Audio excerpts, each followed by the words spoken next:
All right, joining us now to help us break down everything that unfolded over the weekend and still unfolding in Gaza and in Israel is Professor Dov Waxman over at the UCLA. He's a professor for Israel Studies. He's the director of the Nazarian Studies for Israel Center, and he's also the author of the book, The Israel-Palestinian Conflict, What Everyone Needs to Know. Professor Waxman, Mike Leon, Nick Saveri, thank you so much for hopping on the podcast with us. My pleasure. Thank you for having me on the program. You know, Professor, I reached out to you because there's so much obviously to get to with respect to this, and everyone wants to go into the history of kind of how we got here and kind of what happened Saturday, because sometimes those things don't just happen in a vacuum, right? And as more news is coming out about this, I would just love at the top first to kind of get your reaction and a brief summation as you understand it about the events that unfolded over the weekend and just some of your overall takeaways at a high level. Sure. Well, wherever you start the narrative, it can always affect how you shape the narrative, of course. But I think it's important to start really with the mass infiltration of Hamas militants into Israel in the early hours of Saturday morning. More than 100 Hamas militants crossed over the border from Gaza Strip into Israel, crossed by land, by sea, by air. They then spread out and captured a number of Israeli communities, over 20 Israeli communities. Many of the Israelis in those communities, Israeli civilians, this is within sovereign Israel, were then held hostage in their homes by Hamas militants. And many were taken away and abducted and taken over the border to the Gaza Strip, where they're now currently held as hostages. At the same time, there were very brutal massacre that took place of young Israelis attending a music festival, and thousands of rockets fired into Israeli territory. So that was the terrorist attack, and I think we can clearly recognize that as a terrorist attack and that it targeted deliberately Israeli civilians. That's what took place on Saturday. Since that terrorist attack took place, and in fact, there are still reports of Hamas militants inside Israel right now, and still reports of exchanges of fire. Not all of those militants have necessarily left Israel. Some of them are still there or maybe hiding. But at the same time, in response to that, Israel has formally declared war against Hamas. This is actually the first time that Israel has made a formal declaration of war like that, and now is waging really all-out war against Hamas and against the Gaza Strip. So that's what's taking place as I speak. When we think about, oftentimes when an event like this happens in that part of the world, we think of this as, combatants on both sides. But it seemed like in this recent event that what Hamas had done was just a full-on strike. Now, there's obviously reports as to what may have helped to, secure this, for lack of a better phrase. But just for you, historically, is that an accurate assessment of like the level of unprecedentedness? Obviously, there was an attack, most notably, I believe, 50 years ago, an anniversary that had been recognized in this. But in the history of this conflict, how often are attacks like this so blatantly one-sided to the point where we're seeing essentially an invasion? Well, there have been, Hamas has long carried out terrorist attacks against Israeli civilians deliberately. Hamas is a military organization, among other things. It both targets Israeli soldiers, that's not terrorism, but it also deliberately targets Israeli civilians, and that is terrorism. And it's been doing that for decades now, since the early 1990s. So in that respect, it's not new. Hamas has conducted hundreds of suicide terrorist attacks inside Israel, for example. And it's also sent rockets, fired thousands of rockets. Those are indiscriminate. They don't necessarily deliberately target Israeli civilians, but they're indiscriminate, and they often end up affecting Israeli civilians and terrorizing them. But this attack is beyond anything that Hamas has conducted in the past. And not first and foremost in terms of the number of Israelis killed. This dwarfs any previous attack that Hamas has carried out. In fact, more Israelis were killed on Saturday in a single day than in any of Israel's wars. So this gives you a sense this was the single worst day, the single worst killing of Israelis, soldiers and civilians. So this is by far the worst terrorist attack that Hamas has done. And it wasn't just the numbers of Israeli civilians killed, but also the manner in which they were killed. This was, in many cases, they were shot at close range. As we saw with the young Israelis at the music festival, something like 260 basically slaughtered. And that, again, is something that Hamas has not done. I mean, it's carried out very shocking and appalling terrorist attacks like suicide bombings and blowing up buses and restaurants.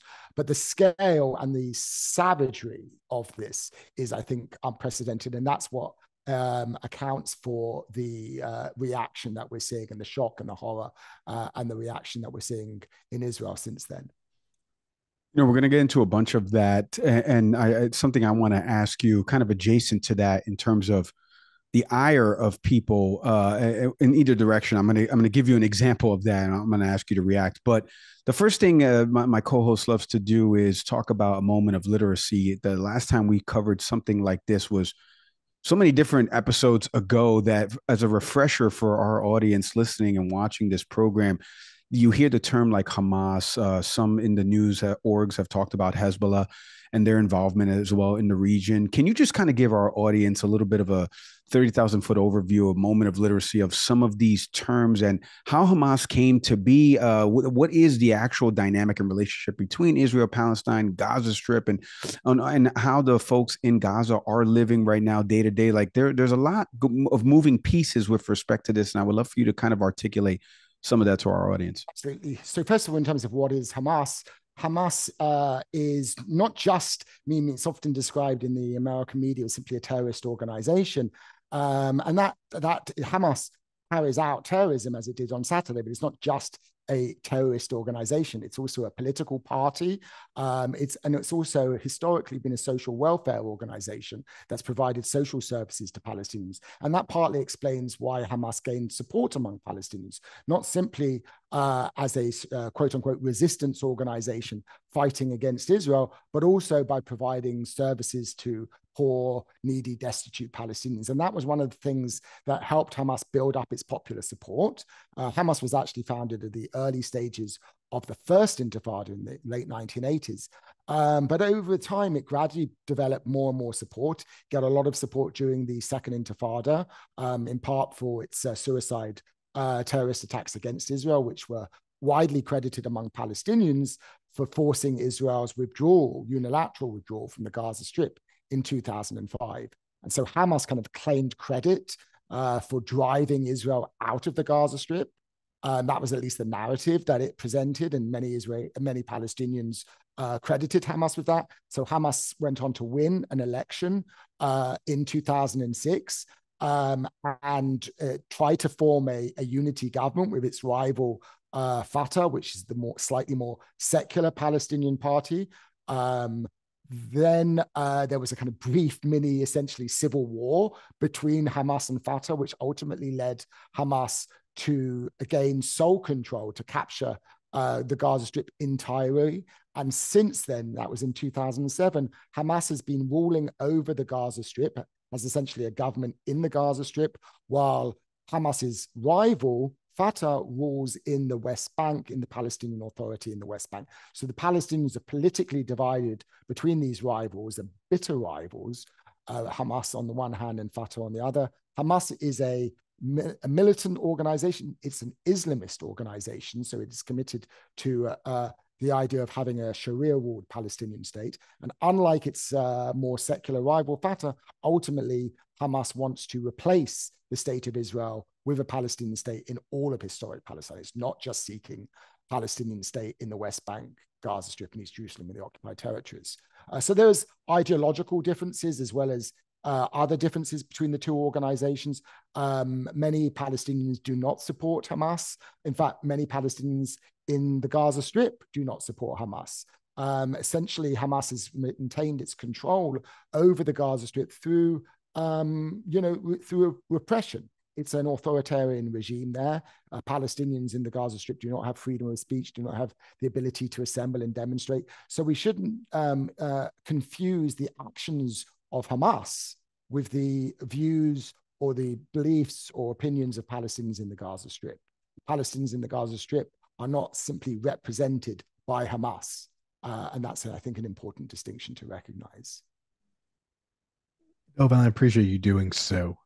You had tweeted out earlier, I think today or yesterday, just a recognition of what you would reference as the lack of humanity, to see it as either side, be it well, I'll let you sort of take us through, because I really appreciated the way you sort of broke down that either side here in either extreme is not the appropriate response. It's not the mentality we should have. Could you sort of take everyone a little bit through the thoughts you were having? Well, and sort of, first of all, it's essential to recognize that there are lots of victims in this. This is not a simple conflict which can be reduced to good guys and bad guys. There's one side that's the oppressed and the other the oppressor. One side is the colonized and the other side is the colonized.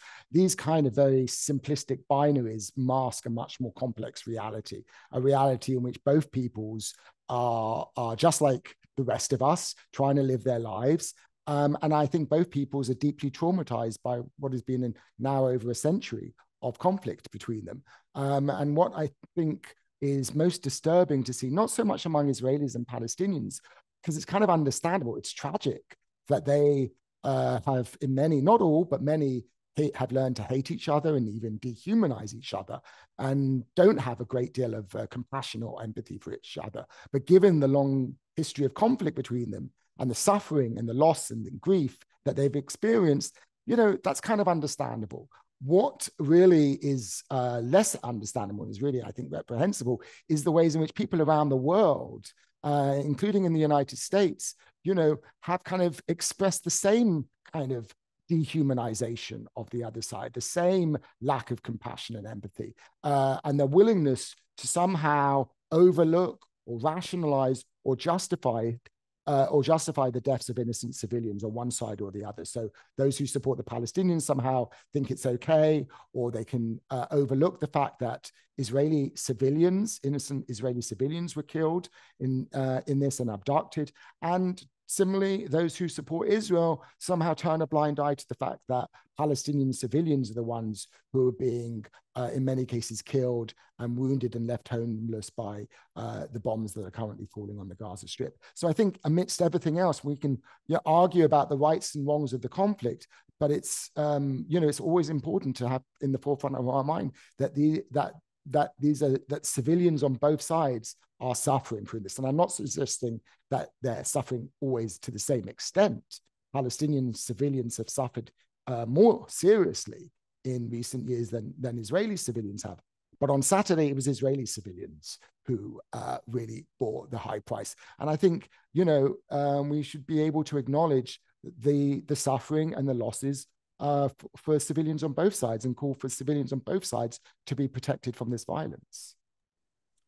Very well said. And, it kind of ate into the follow-up question I was going to ask you about social media ire, because there's so many different people now posting things of "I stand with Israel," and the language and rhetoric that you hear around it is like, if you don't support this, you are against us. But it's like, you can't talk about, well, first off, you should be condemning violence on both sides, obviously, but what about what is happening in Gaza? 2.2 million people that are living in what people describe as an open air prison. I don't know too many countries that are described like that, Professor. So I don't want to eat too much into that follow-up question, because you answered it brilliantly there. And for our producer, Tim, I think he knows what clip to cut for social media. I did want to ask you a follow-up question about a clip I'm going to play from you from NBC News correspondent Richard Engel. He's a chief foreign correspondent over there. He got asked a question over the weekend as this was breaking about why Hamas is blaming Israel for this attack. I want to get your response on the other side. Take a listen to this. Well, there's a long answer to that, in that the occupation of the Palestinian territories. When you go to Gaza is often compared to the world's biggest open air prison, or it's described as the world's biggest open air prison. And Raf was just talking about that a moment ago. And by the way, he's doing a fantastic job, and I hope people are recognizing that. The area has two cities. It has Han Yunis and Gaza City. The rest of it is sort of desert and farmland. And it is densely populated, and it is run like a prison. If you are inside the Gaza Strip, you can't leave. You need permission from the Israelis to exit, which is very difficult to obtain. Most people never obtain it. Or you need the permission in the south from the Egyptian government. They also rarely give permission.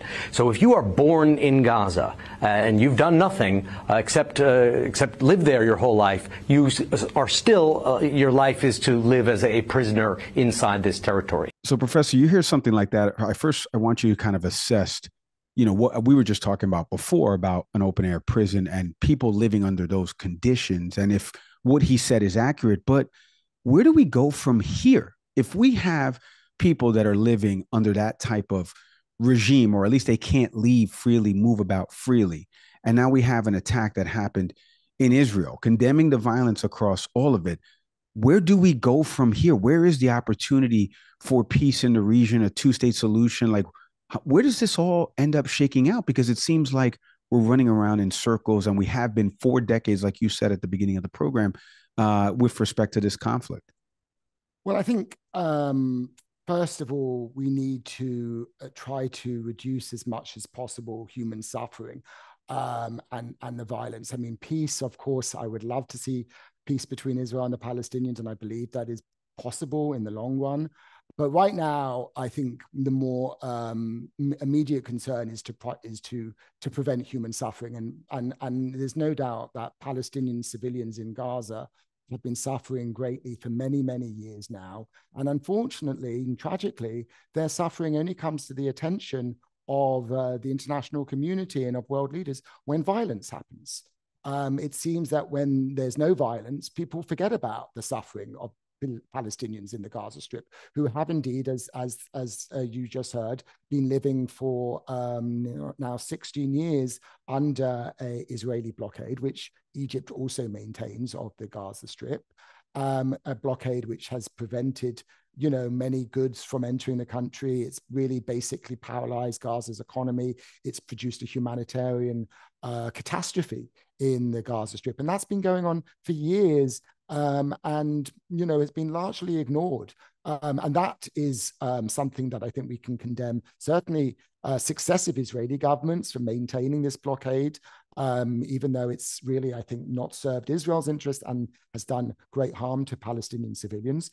It's also Hamas who deserves to be condemned for this, as well as other countries like Egypt and indeed the United States, which has really not done very much to try to end the suffering of Gazans.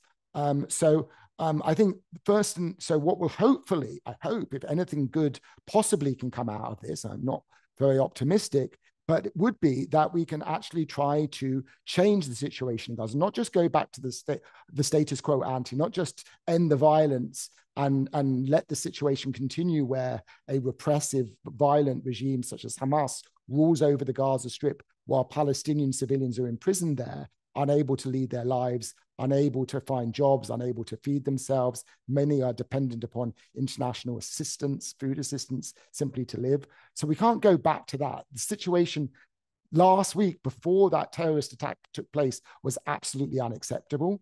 I think we can condemn that, and we can condemn the policies of Israeli governments that produced that situation, just as we should also condemn Hamas policies. I don't think we have to pick a side here or choose. There's enough blame to go around. But ultimately, hopefully, my hope is, and it's a slim one, that this could maybe marshal the international attention and determination to really do something about the Gaza Strip, as well as what's happening in the West Bank as well. Right now, attention's on the Gaza Strip, but Palestinians are also suffering in the West Bank. They've been living under more than 54 years of Israeli occupation with no equal rights. And that is also a situation that needs to be addressed. So there's a lot that needs to be done. I think first and foremost, it's about prevention of violence and ensuring that people can have their basic needs met. Ultimately, I'd love for there to be peace as well, but I think we need to, first of all, focus on stopping people from being killed and ensuring that their basic needs are met. And then we can, try to improve the psychological environment between the two sides and reduce some of this dehumanization and hatred that we've been witnessing over the last few days, and then talk about actually moving toward peaceful coexistence. Quick break from our pod to tell you about a new pod at Fresh Roasted Coffee, Envy Pods. So if you go to freshroastedcoffee.com, my partner's shaking his head. That's a good transition. What are you kidding me? It was good. No, I shook my head. I was like, that's brilliant. Thank you. Thank you. Because I saw this picture earlier. I was like, I saw what you're doing. It is pretty good. That's right. So listen, the new Envy Pods over at freshroastedcoffee.com, the official sponsor of Can We Please Talk, environmentally safe, compostable. You can go check these out at freshroastedcoffee.com. When you open up the package, it smells delicious. I'm telling you, you can't smell it on here, but I promise you that when I opened this morning to make my cup of coffee, it was delicious. Head to freshroastedcoffee.com today. Use the promo code CANWEGET20 for 20% off your first order, or hit the link in our show details. Dov, as you had just spoken to, that's an important frame, I would argue. I want to contrast that for a moment with some recent statements we've seen from some elected officials in the U.S. Congress, particularly the comments from Congresswoman Rashida Tlaib of Michigan and Representative Cori Bush. And for those who've not heard, who've read these tweets, rather, the first one I'll read, of course, is from Congresswoman Tlaib, which reads, "The failure to recognize the violent reality of living under siege, occupation, and apartheid makes no one safer. No person, no child anywhere should have to suffer or live in fear of violence. We cannot ignore the humanity in each other. As long as our country, the U.S., provides billion in unconditional funding to support the apartheid government, this heartbreaking cycle of violence will continue." On the other side with Cori Bush was read the following: "As part of achieving a just and lasting peace, we must do our part to stop this violence and trauma by ending U.S. government support for Israeli military occupation and apartheid." Dov, what you just presented a moment ago is the both short-term and the long-term ways of demonstrating empathy. What I just read is not quite the same. And if it's okay with you, can you just take us through just your reactions as you hear sort of that sort of perspective, but also as a historian, like someone who's well versed in this conflict historically, what's your sense of that recent sort of recognition of, or this recent perspective that Israel seems to be typically to be who we blame, or some people seem to blame for this conflict? Well, so first of all, I think it's important that those statements convey the impression that this conflict and the violence is purely a product of Israel's occupation of Palestinian territories, which began in 1967. That's actually historically wrong.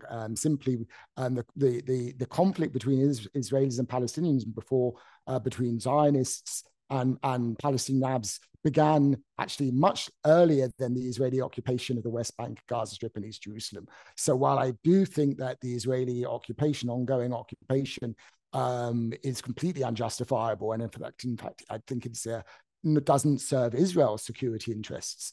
But that is not the original cause of this conflict. And nor is it the reason, by the way, for Hamas's violence, because Hamas is not seeking simply to end the Israeli occupation of the West Bank and Gaza. Hamas is seeking ultimately to end Israel. It wants to have a Palestinian state in all of historic Palestine, which includes present-day Israel. So historically, it's a misreading, to put it generously, of this conflict, to attribute it solely to the occupation. Bad as the occupation is, and I'm no defender of the occupation, I think it would be wrong to say that is the sole source of violence, and if we were to end that would just alleviate the problem. And it's also, I think, simplistic to claim that if the United States were to cut its aid to Israel, that would also somehow magically end the situation. For one thing, Israel, though that aid is very valuable to Israel, Israel is not dependent upon that aid in the way that it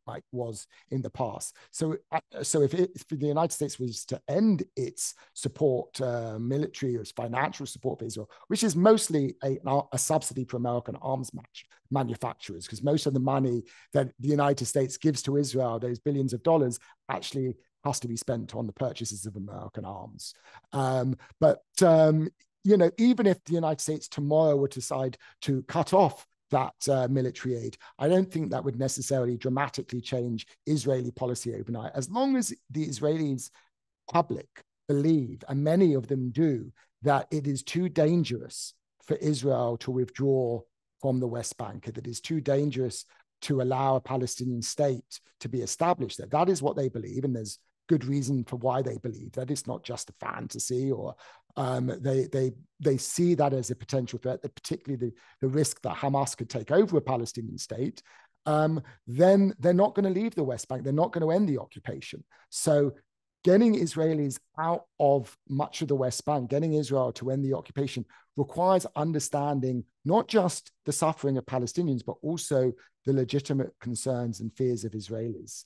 And so that does require empathy and compassion for both sides. If you want to change the situation on the ground, you have to be able to understand what's driving that. And it's not just a kind of a territorial greed, though that is true for some hardliners in Israel. That's the minority. Many Israelis would quite happily get out tomorrow and withdraw from the West Bank if they thought they could do so safely. Professor Waxman, I can't thank you enough for coming on the program. Before we let you go, one thing I did want you to do is just kind of give some final space here, because, this is an audio podcast format. I love a format like this because it allows subject matter experts to kind of go on and explain things a little bit more in depth. But if you could, for our audience that's listening to this, and the information is probably dated by the time they listen to it, the death toll continues to rise. Bibi Netanyahu did say that we are at war, declaring war, like you mentioned, for the first time in a while against Hamas. What are some takeaways that you would want to leave with the audience about the conflict overall and kind of where we go with here? Or have you really stated it all? Or is there anything that no stone left unturned here in terms of what you would want somebody to take away? Maybe they want to learn a little bit more about it. What would you recommend? Yeah, well, first of all, I would repeat the point that I made earlier, that this isn't a zero-sum conflict, that one shouldn't have to take a side and ignore the other side's suffering, that in fact, ultimately the interests of Israelis and Palestinians go together. And I think it's important for people to, keep in mind the civilians on both sides of this conflict and not feel that they have to pick a side or support one side or the other. And often it's framed in these terms, and propagandists on both sides would like people to obviously, demonize the other side. But I think people should try to avoid that. But it's also important to recognize that the United States has a role in this. The United States is Israel's biggest ally.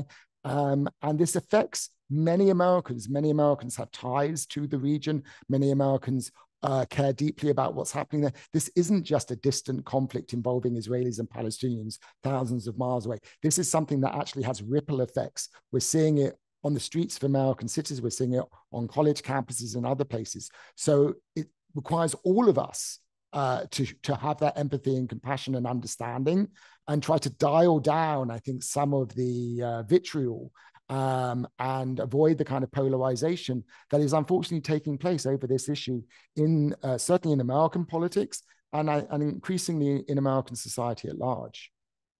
Professor Dov Waxman, you can catch him, obviously, if you're at the campus of UCLA, you may have one of his classes there. He's the professor of Israel Studies, also the director of the Nazarian Studies for Israel Center. And go check out his book, by the way, The Israel-Palestinian Conflict, What Everyone Needs to Know. I can't thank you enough for hopping on the podcast today and giving us a couple minutes and kind of breaking this all down. Continued success to you, sir. Please stay safe. Thank you very much. Thank you. It's a pleasure talking with you. Hey, thanks for watching the Can We Please Talk podcast. Whatever clip you just watched, we hope you enjoyed it. And we hope you stick around for some more. Subscribe to the channel. My partner's over here smashing the button. Come on, do him a favor. So hit subscribe.